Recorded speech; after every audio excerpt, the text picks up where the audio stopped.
దేవుని బట్టి అందరికీ వందనాలు తెలియజేసుకుంటున్నాను. చిన్నగా దీని గురించి మనం ధ్యానిద్దాం.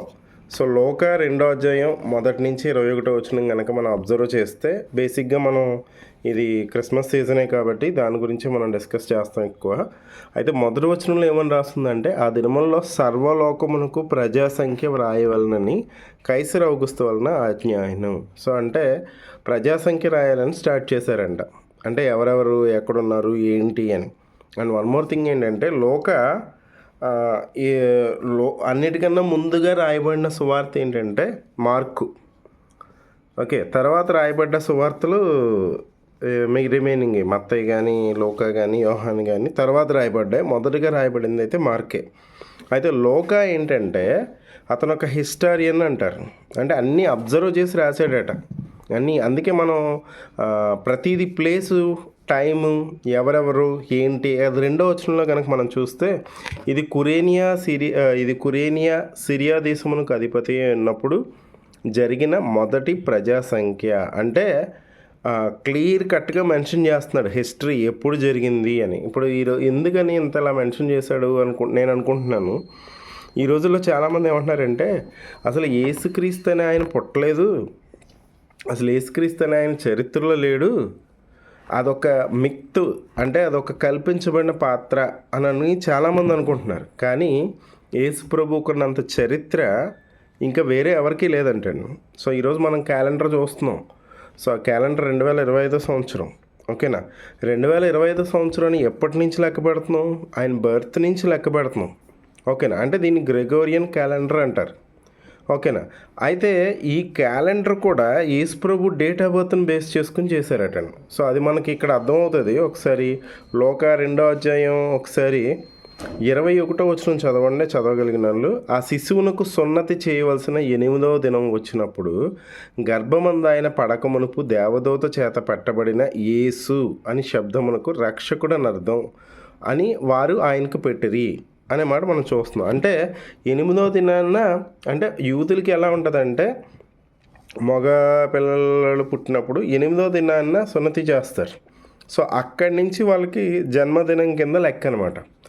అయితే జనవరి 1 కూడా మీరు అబ్జర్వ్ చేస్తే సరిగ్గా 25వ తారీఖు నుంచి, అంటే క్రిస్మస్ డిసెంబర్ 25 కదా, జనవరి 1 కనుక మనం చూస్తే 8వ రోజు వస్తుంది.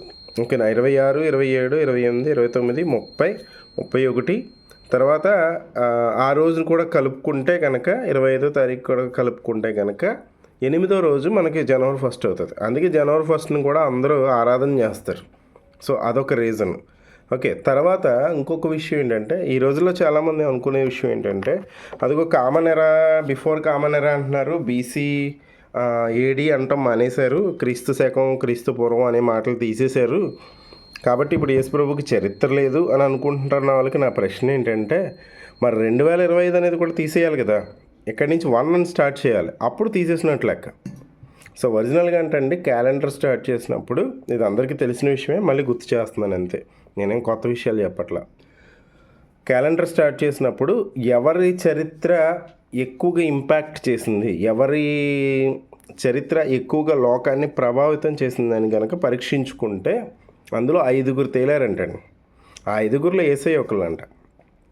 ఆయన స్టోరీ బేస్ చేసుకుని సో అక్కడి నుంచి వెనక్కి వెళ్ళడం స్టార్ట్ చేశారు. ఇంకా ప్రపంచంలో ఎవరి చరిత్ర అయినా సరే ఆయన చరిత్రతో ముడిపెట్టారు. అలాంటి ఆయన చరిత్రలో లేడంటాం ఎంత హాస్యం అనాలో ఇంకేమనాలో అర్థం కావట్లేదు. అంటే మనకి బైబిల్లో ఉంటుంది కదా, ఏమని ఉంటుందంటే ఎవరైనా రక్షించబడాలి అని అనుకుంటే కనుక వాళ్ళకి సాతాను అంటే చెయ్యిలు అడ్డు పెట్టేస్తుందంట, యేసు ప్రభు కనబడకుండా. నువ్వు ఇంకెవరినైనా నమ్ముకో, ఏ అడ్డు రాదు, ఏ గొడవ రాదు, ఏ ఇబ్బంది రాదు. అదే నువ్వు యేసు ప్రభువు నమ్ముకోవాలి అనుకుంటే మాత్రం లేనిపోని గొడవలు, లేనిపోని ఇబ్బందులు, లేనిపోని కామెంట్లు.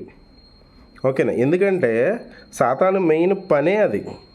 అందుకే మనం ఎవరికైనా ఇతరులకు సువార్త చెప్తున్నప్పుడు కూడా చాలా అబ్జెక్షన్గా ఈ మధ్యకాలంలో ఇంకా ఎక్కువైపోయినాయి. అదిగో మత అదేంటది మత ప్రచారం, మత మార్పుళ్ళు అని చెప్పి చాలామంది ఫీల్ అయిపోతున్నారు. అసలు యేసయ్య పుట్టినప్పుడు ఏం జరిగిందనే కాంటెక్స్ట్ గురించి మనం డిస్కస్ చేస్తున్నాం. లోక 2వ అధ్యాయం 8వ వచనంలో ఏమనుందంటే ఆ దేశంలో కొందరు గొర్రెల కాపర్లు పొలంలో ఉండి రాత్రి వేళ తమ మందను కాచుకుంటున్నారంట.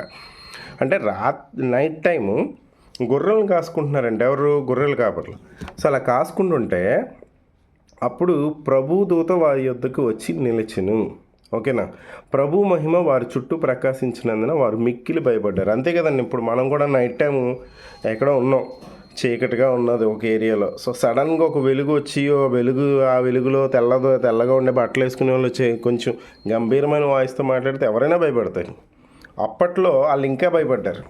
ఓకేనా? అయితే ఆ దూత ఉందంటే ఫస్ట్ భయపడకండి, ఇదిగో ప్రజలందరికీ కలగబోయే మహా సంతోషకరమైన శుభవర్తమానం ఏంటంటే మన కొరకు రక్షకుడు పుట్టి ఉన్నాడు దావీదు పట్టణమందు. ఈయన ప్రభువైన క్రీస్తు అనే మాటకి అర్థం అభిషిక్తుడు. సో అతను ఎలా ఉంటాడు, అతను ఎక్కడుంటాడు అనే ఫస్ట్ క్రిస్మస్ వర్తమానం ఇచ్చింది ఎవరంటే పరలోకం నుంచి దేవదూత ఇచ్చింది. ఓకే, ఎవరికి ఇచ్చిందంటే గొర్రెల కాపర్లకు ఇచ్చింది. సో ఇక్కడ ఒక విషయాన్ని మనం అర్థం చేసుకోవాలి. ఇక్కడ ఏం చెప్పారు? మీకోసం ఒక రక్షకుడు పుట్టాడు, ఈయన క్రీస్తు అంటే అభిషిక్తుడు అంటే ఏంటంటే పంపబడిన వాడు అని. సో వాళ్ళు ఎదురు చూస్తున్నారు ఒక ఆయన కోసం. ఆ విషయం గొర్రెల కాపర్లకు తెలిసి ఉండాలి ఒకటి. రెండోది ఏంటంటే గొర్రెల కాపర్ల దగ్గరికి వచ్చి ఏమని చెప్పారు?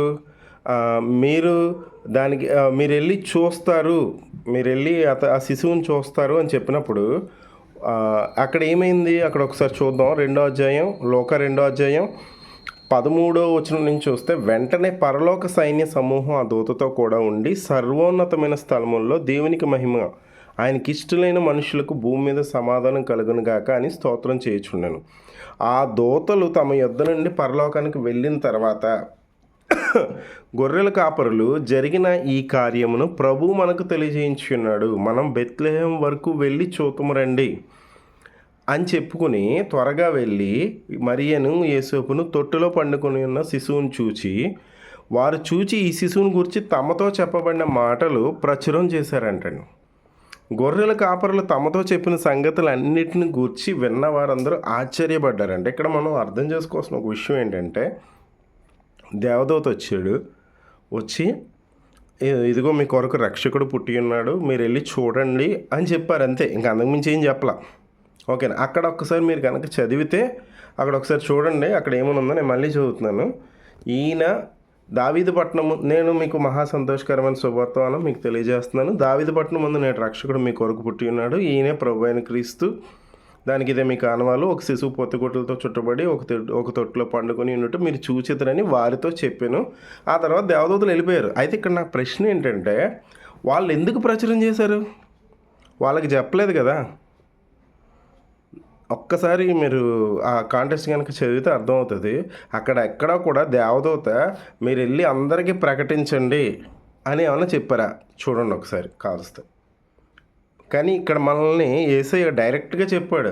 ఆయన వెళ్ళిపోతున్నప్పుడు, ఆరోహణం అయిపోతున్నప్పుడు, ఆయన అందరి కళ్ళెదురుగా ఆరోహణమైనప్పుడు ఆయన ఒక మాట చెప్పాడు. ఏమన్నా తెలుసా? సర్వలోకానికి వెళ్ళి సర్వ సృష్టికి సువార్త ప్రకటించండి అన్నాడు. సువార్త అంటే ఆయన పుట్టడం, ఆయన జననం, ఆయన జీవితం, ఆయన మరణం, ఆయన పునరుత్థానం గురించి ఇతరులకు ప్రకటించాలని మనకు చెప్పాడు యేసయ్య. మరి మనం ఎంతవరకు ప్రకటిస్తున్నాం? వాళ్ళకి చదువు లేదు, వాళ్ళకి జ్ఞానం లేదు, వాళ్ళకి భయం. పైగా వాళ్ళ మాటలు ఎవరంటారు? ఇప్పుడు రోడ్డు మీద వెళ్ళిపోయే వాళ్ళు ఎవరో, గేదెలు కాసుకునే వాళ్ళు ఎవరో వచ్చి మనకి ఏదో చెప్పారనుకోండి, అవును కదా, నిజం కదా అని మనం అనుకుంటామా? అసలు ఆలోచించండి. కానీ అలాంటి వాళ్ళు వచ్చి విషయాలన్నీ ప్రకటించారంట ధైర్యంగా. వాళ్ళు నమ్ముతారా నమ్మరా అనేది కాదు. సో అక్కడ ఉన్నది చూడండి. ఆ దూతలు తమ యుద్ధ నుండి పరలోకమునికి వెళ్ళిన తర్వాత ఆ గొర్రెల కాపరులు జరిగిన ఈ కార్యమును ప్రభువు మనకు తెలియజేయించి ఉన్నాడు. నిజంగా మనకు ఒక విషయం తెలిసింది అంటే అది ఎవరి ద్వారా తెలిసినట్టంటే దేవుడి ద్వారా తెలిసినట్టు. ఓకేనా? సో దేవుడి ద్వారా తెలిసిన ఈ విషయాన్ని వాళ్ళు ఏమనుకున్నారంటే అందరికీ ప్రచురం చేయాలి అనుకున్నారు. ఓకేనా? మరి మనకు కూడా తెలుస్తుంది, క్రిస్మస్ అని తెలుసు. సో ఇదిగో ప్రజలందరి కోసం ఆయన జన్మించాడు. ఎందుకు జన్మించాడు? మనల్ని పాపం నుంచి విడిపించడానికి ఆయన జన్మించాడు. మరి ఆ విషయాన్ని మనం ఇతరులకి తెలియజేయగలుగుతున్నామా? సో అలా తెలియజేయాలంటే ముందు మనం మంచిగా జీవించాలి కదా. సో ఇక్కడ ఏంటంటే అసలు విషయం ఏంటంటే ఆయన రక్షకుడు, ఆయన యేసయ్య ఎప్పుడో 2025 సంవత్సరాల క్రితం ఎప్పుడో జన్మించాడు. అయితే అసలు జన్మించాల్సింది ఎక్కడంటే మన హృదయాల్లో. ఆయన మన హృదయంలో జన్మిస్తే ఎలా ఉంటుందో చెప్తాను. ఒక చిన్న ఎగ్జాంపుల్ చెప్పి నేను ముగించేస్తాను, ఎక్కువసేపు మాట్లాడను. మనకి బాగా తెలిసిన కాంటెస్టే. ఇంకొక నేను రెఫరెన్స్ చెప్తాను. సో లోక 19వ అధ్యాయం కనుక ఒకసారి మనం చూడగలిగితే, లోక 19వ అధ్యాయం అవైలబుల్గా ఉన్న వాళ్ళు తీసి చూడండి ఒకసారి, పర్లేదు. లోక 19వ అధ్యాయం కనుక మనం చూస్తే అక్కడ ఎవరి గురించి రాయబడి ఉంటుందంటే జక్కయ్య గురించి రాయబడి ఉంటుంది. సో జక్కయ్య గురించి మనకు స్టోరీ మనందరికీ తెలిసిందే. సో జక్కయ్య అంట యేసయ్య ఆ ఊరికి వస్తున్నాడని తెలిసిందంట. లోక 19వ అధ్యాయంలో ఉంటుంది, ఒకసారి చదవండి, నాకు ఇక్కడ ఓపెన్ అవ్వట్లేదు. లోక 19వ అధ్యాయంలో కనుక చూస్తే యేసయ్య దారంటే వెళ్తున్నాడు అన్న విషయం జక్కయ్యకి తెలిసిందంట. తెలిసి వెంటనే పరుగున వచ్చేసాడు. కానీ పాపం అతనికి ఉన్న ప్రాబ్లం ఏంటంటే అతను పొట్టోడు. ఓకే, సో పొట్టోడు అవడం వల్ల ఏమైందంటే చెట్టు ఎక్కాల్సి వచ్చింది. అంటే అతను ఏమనుకున్నాడంటే పొట్టోడు అవడం వల్ల చెట్టు ఎక్కేలా అతనికి ఒక ప్లాన్ ఉంది. ఓకే, అటువైపు నుంచి వస్తున్నాడు యేసయ్య, సో మళ్ళీ ఇటువైపుకి వస్తాడు. సో ఇలా అనుకుంటా ప్లాన్లు వేసుకుంటున్నాడు. సో అలా ప్లాన్లు వేసుకుంటున్నప్పుడు అతనికి ఒక ఐడియా వచ్చింది. ఏమనంటే ఒక్కసారి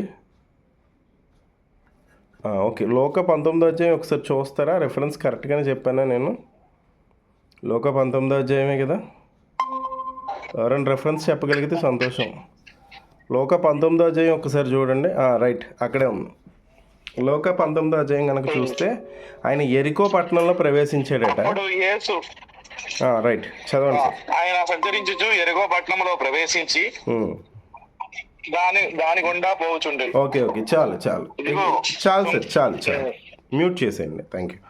సో ఈ విషయం మనందరికీ తెలిసిందే కాబట్టి నేను దీన్ని ఎక్కువ ప్రొలాంగ్ చేయను.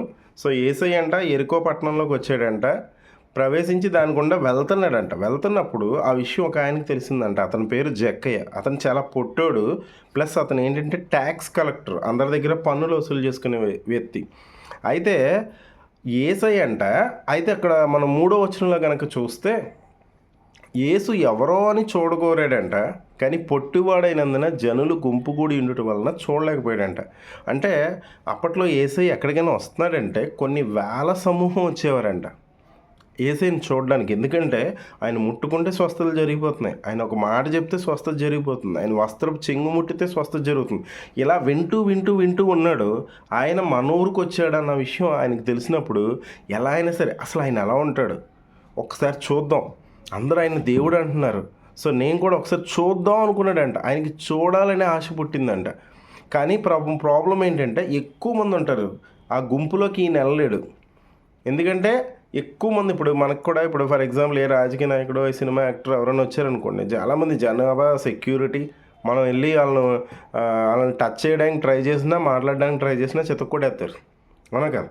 అటువంటిది కొన్ని వేల సమూహం యేసుప్రభు చుట్టూ ఉంటే ఇతను వెళ్ళి ఎలా చూస్తాడు? కాబట్టి 4వ వచనంలో ఒక మాట రాసి ఉంటుంది. ఏమని ఉంటుందంటే, యేసు ఆ త్రోవను రానయ్యుండెను కనుక అతడు ముందుగా పరిగెత్తుకెళ్ళిపోయాడంట. ఓకే, ఈ సెంటర్లో ఉన్నాడు కాబట్టి నెక్స్ట్ ఈ సెంటర్కి వస్తాడు అని చెప్పి గెస్ చేసి ఆ సెంటర్కి వచ్చేసి ఆయన్ని పైనుంచి చూద్దాం అన్న ఉద్దేశంతో ఒక చెట్టు ఎక్కాడంటండి, మేడి చెట్టు ఎక్కాడంటండి. మేడి చెట్టు అనేది మనకు అందరికీ తెలిసిందే, ఓకేనా? సో మేడి చెట్టు మీద పురుగులు కూడా ఉంటాయి. ఎందుకంటే మేడి పండు చూడు మేలుమై ఉండు, పొట్టు విప్పు చూడు పురుగులు ఉన్నాను ఉంటుంది.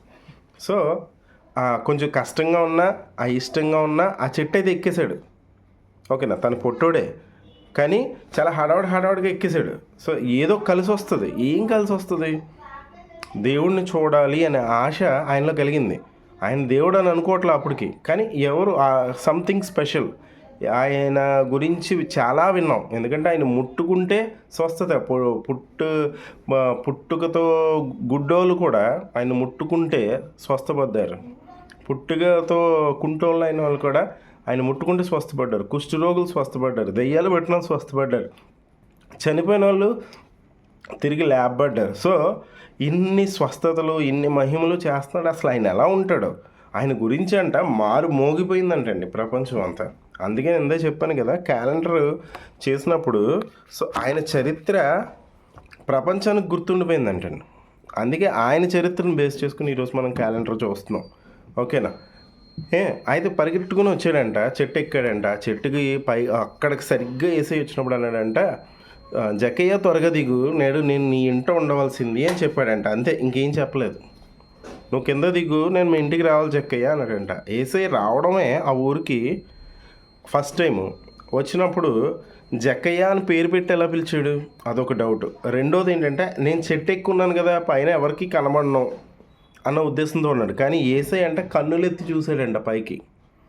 చూసి నేను నీ ఇంట ఉండవలసి ఉన్నది అని చెప్పాడంట. అప్పుడు వెంటనే దిగి సంతోషంతో ఆయన చేర్చుకున్నాడంట. అయితే ఈ రోజుల్లో యేసయ్య కూడా మనల్ని కూడా ఇప్పుడు కూడా మనం వాక్యం వింటున్నాం అంటే దాని అర్థం ఏంటంటే, యేసయ్య డోర్ బయట నుంచి నాక్ చేస్తున్నాడట, కొడుతున్నాడట. అదే మనకు ప్రకటనలో ఉంటుంది కదా, సో ఎవరైనా నా స్వరం విని తలుపు తీస్తే నేను అతను కలిసి భోంచేస్తామని ఉంటుంది. అవునా కదా? హృదయం అనే తలుపు దగ్గర ఆయన వెయిట్ చేస్తున్నాడంట. మరి మన హృదయం అనే తలుపు కూడా ఈరోజు కొడుతుంటే జక్కయ్య ఇలా అనలా. ఎలా అంటే, లేదు యేసయ్య నాకు కొంచెం బిజీగా ఉంది, ఏదో పని ఉండి వచ్చాను, నేను మా ఇంటి దగ్గర ఉండడం ఏంటి, నాకు చాలా పనులు ఉన్నాయి, నేను తర్వాత ఎప్పుడు వస్తాను, సాయంత్రం వస్తాను, నాకు సాయంత్రం కుదరద్దు, డ్యూటీ అయిపోయాక వస్తాను. సో ఇలాంటి మాటలు చెప్పలా.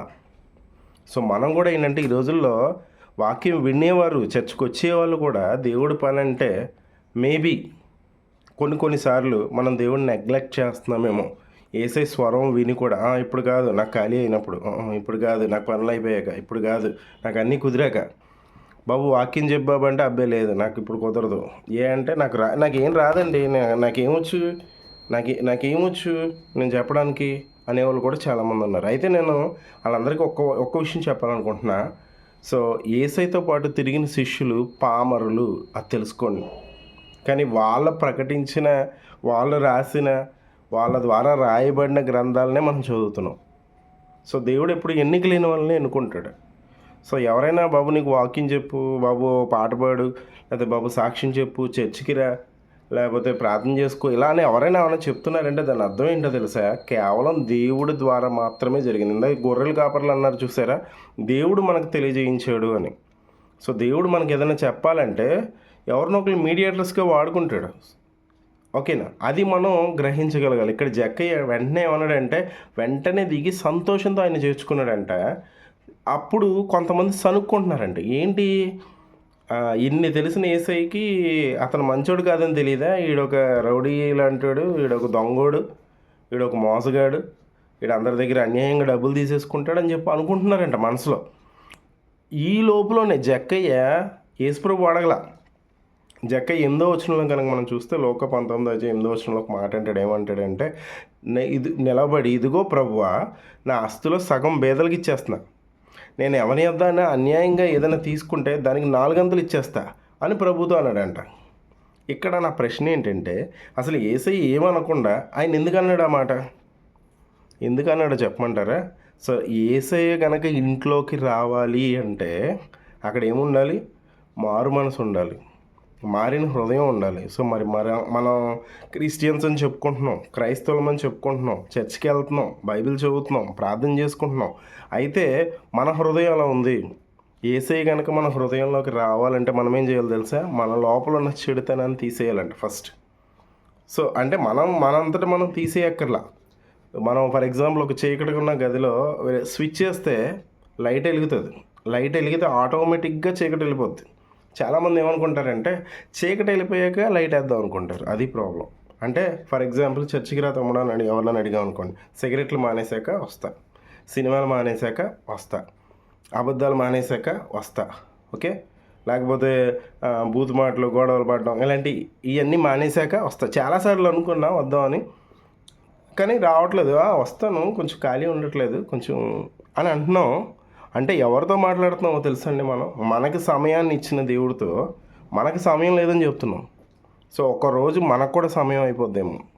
సో అప్పుడు దేవుడు అంట, మీరు శరీరంతో చేసిన మంచి క్రియలైనా సరే, చెడ్డ క్రియలైనా సరే, ఒక రోజునంట మనం లెక్కప్ప చెప్పాల్సి ఉంటుందంట. కాబట్టి సో దేవుడిచ్చిన ప్రతి అవకాశాన్ని మీరు యూటిలైజ్ చేసుకోండి.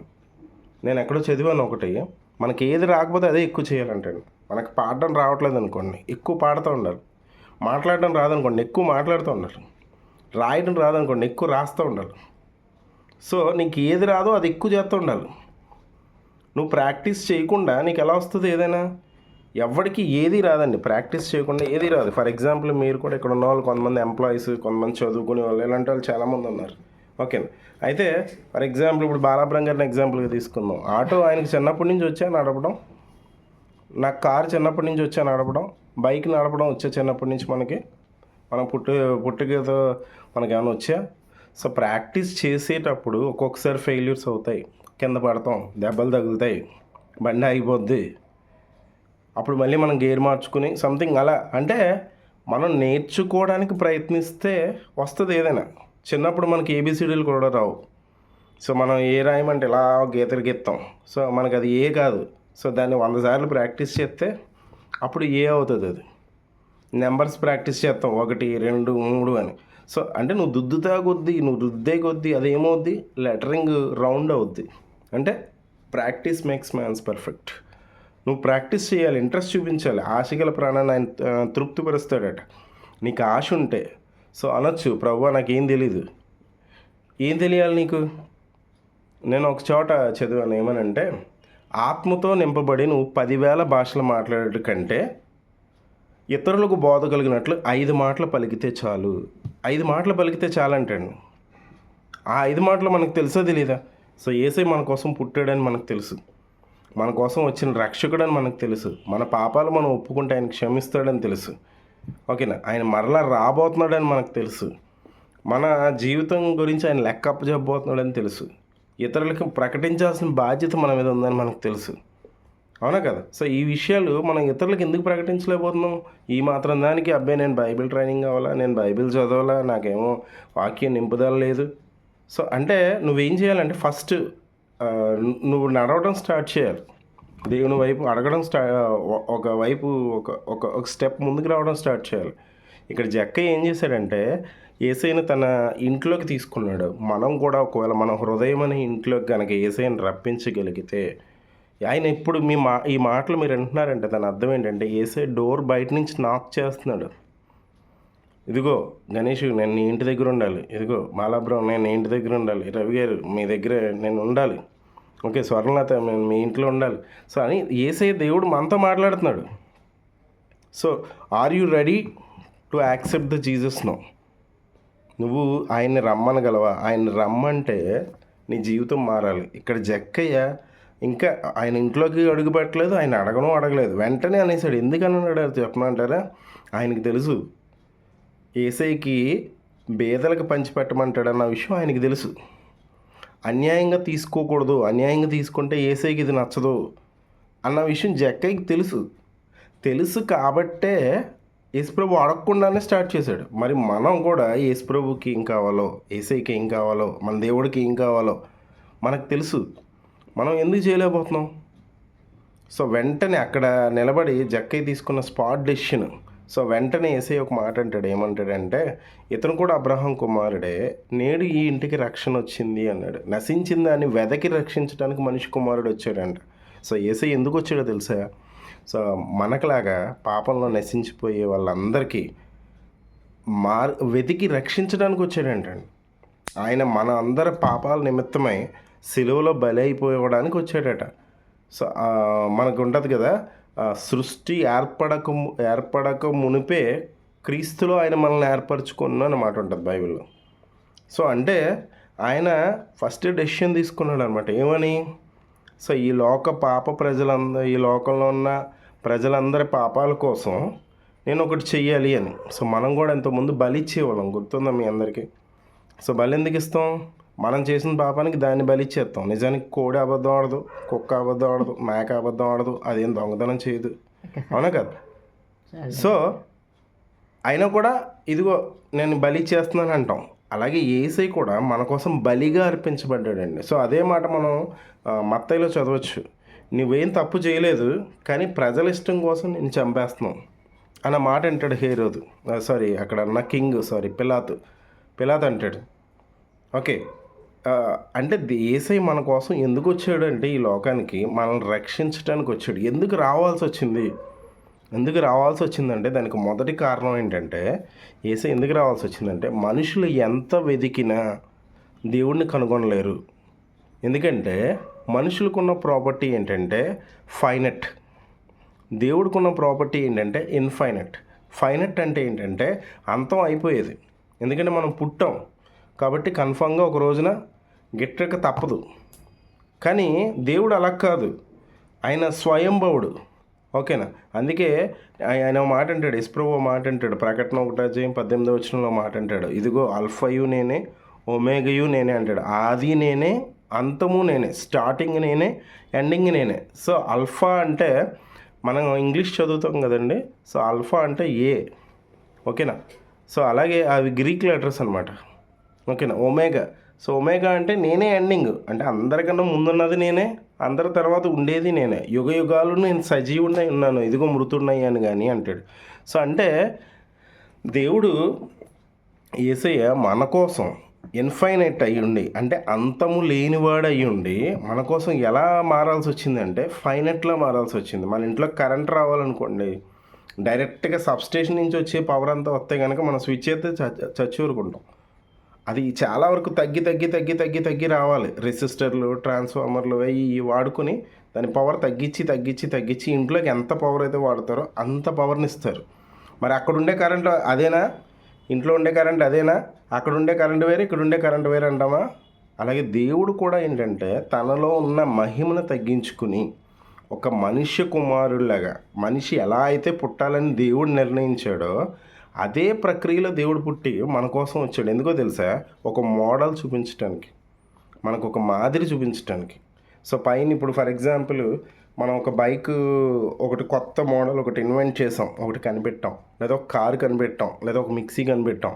దాన్ని ఎలా వాడాలో చెప్పాలి కదా, దానికి ఒక మాన్యువల్ ఇస్తాడు కదా. చిన్న ఫోన్ కొనండి, దానికి ఒక బుక్ ఇస్తాడు, ఇది ఎలా వాడాలి, మెను, అవునా కదా? అలాగే మీరు ఏదైనా ఒక వస్తువు కొనండి, టీవీ కొనండి, ఒక ఫ్రిడ్జ్ కొనండి, ఒక వాషింగ్ మిషన్ కొనండి, ఒక ఏసీ కొనండి, ఏది కొన్నా మీకు ఒక మాన్యువల్ ఇస్తాడు.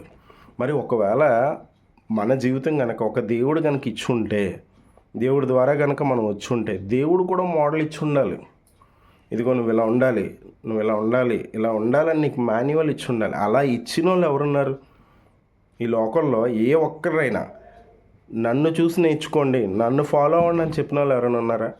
సో అలా మనకు మాదిరి చూపించడానికి వచ్చాడంట. యేసయ్య అంట 30వ సంవత్సరం వరకు పరిచర్య స్టార్ట్ చేయలేదంట, కానీ పెద్దల దయ్యందును అందరి దయ్యందును వర్ధిల్లించి ఉండును అని ఉంటుంది. అంటే ఆయన పని ఏ పని అయితే ఉందో ఆ పని చాలా పర్ఫెక్ట్గా చేసేవాడంట. ఆ తర్వాత పరిచర్య స్టార్ట్ చేసాడు 30వ సంవత్సరం నుంచి, అవునా కదా? అలాగే మనం కూడా ఏంటంటే మనం చేసే పనుల్లో మనం యేసయ్యను మనం కనపరచగలగాలి. ఓకేనా? ఆయన మహింపరచగలగాలి. సో అలా చేసినప్పుడు నిజంగా మనం యేసయ్యను మన హృదయంలో కనుక మనం ఆహ్వానించగలిగితే, జక్కయ్య కనుక ఆహ్వానించినట్టు, అది నిజమైన క్రిస్మస్. అంతేగాని మనం happy Christmas, merry Christmas, candles వెలిగించేసుకొని, కేకులు కోసేసుకొని, ఊళ్ళో ఉన్న వాళ్ళందరికీ బట్టలు పంచి పెట్టేసి, చర్చ్ అంతటికి లైటింగ్ వేసేసి, మనకు నచ్చిన పాటలు పాడేసి, సో ఇలా చేయడం మంచిదే. కాకపోతే అన్నిటికన్నా ముఖ్యమైన విషయం ఏంటంటే యేసయ్య మనల్ని మనం మార్చుకుంటున్నామా లేదా? జక్కయ్య మార్చుకున్నాడు తన పాత జీవితాన్ని. సో మనం కంపేర్ చేసుకోవాలి. మనం కొత్త సంవత్సరంలోకి ఎంటర్ అయిపోతున్నాం. సో దేవుడు ఎందరికో లేని భాగ్యాన్ని మనకి ఇచ్చాడు. దేవుడు నిన్ను ఎప్పుడు రక్షించుకున్నాడు. ఓకే, అప్పటి నుంచి నువ్వు ఇప్పటిదాకా దేవుడి కోసం ఏం చేసావు, ఏం చేస్తున్నావు, ఏం చేయగలుగుతున్నావు? సో మనల్ని మనం ఎప్పటికప్పుడు మార్చుకుంటూ, సరి చేసుకుంటూ, దేవునికి ఇష్టంగా మార్చుకుంటూ, సో మన జీవితాలు అలా ముందుకెళ్ళాలి. అది నిజమైన క్రిస్మస్. అప్పుడు నిజంగా మన జీవితాలు వెలుగుతూ నింపబడతాయి. ఓకే, దేవుడు చిన్న వాక్యం దీవించిన కాక చిన్న ప్రేయర్ చేసుకుందాం.